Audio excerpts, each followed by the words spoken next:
مقامات بلندرتبه امارات اسلامی میگویند افغانستان در آینده نزدیک از بخش ادویه خودکفا و به کشورهای خارجی نیز صادرات خواهد داشت. با این حال ملا عبدالغنی برادر خود معاون اقتصادی ریاست الوزراء ضمن ستایش از سرمایه‌گذاری افغانها در داخل کشور بر بلند بردن کیفیت تولیدات تاکید میکند.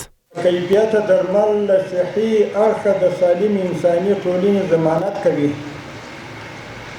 او بی کیفیت درمل د صحت لپاره زهر دي چې تولید یې د انسانانو د ژوند سره لوبې او جفا او له شرعي اړخه یو ناروا عمل دی.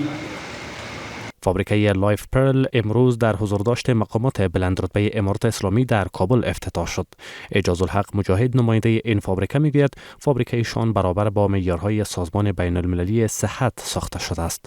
او میگوید به معیار کیفیت و قیمت ادویه توجه ویژه خواهند کرد. لایف پرل فارما د WHO او د CGMP سټنډرډ قوانینو او لارښوونو له مخې ډیزاین شوی جوړه شوی او د نړۍ د پرمختللو وسایلو او کورنۍ او بهرني مسلکي کارکونکو په شتون سره د الله جل جلاله په مرسته کابل کې فعالیت پیل کړی دی.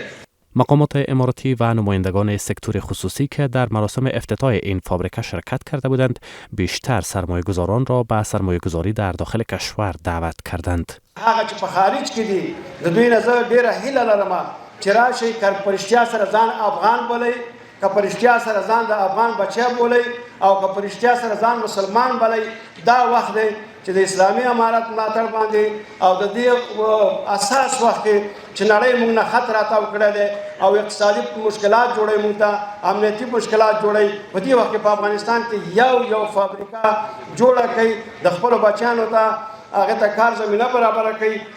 تاسو ته نه دی په یاد چې په دغه ګمرکاتو کې چې به موږ مالونه رابار کړل تر کابله چې به رارسېدل 2 لکه 3 لکه حاضي به زموږ نه اخیستل کېدلې.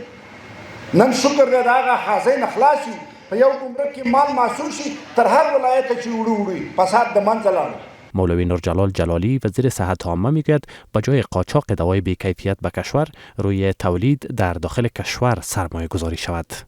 هغه ورونه چې په قاچاقي لارو باندې بې کیفیته درمل واردوي د ملت سره د ظلم نه کوي د خپل ملت د مسلمانانو سره جفا نه کوي.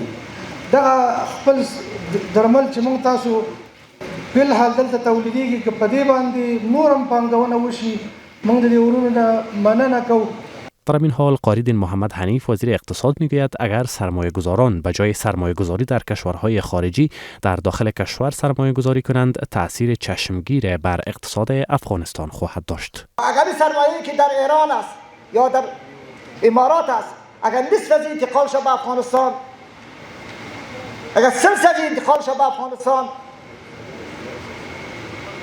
که وطن خود آباد بکنن برای مردم خود کار پیدا کنن فقر و مسکنت دور کنند و سرمایه گذاری کنند. فابریکه لایف پرل به هزینه 20 میلیون دلار آمریکایی ساخته شده که برای بیش از 300 تن به طور مستقیم زمینه کار را فراهم کرده است. مسئولان این فابریکه میگویند 50 نوع ادویه مختلف را تولید میکنند.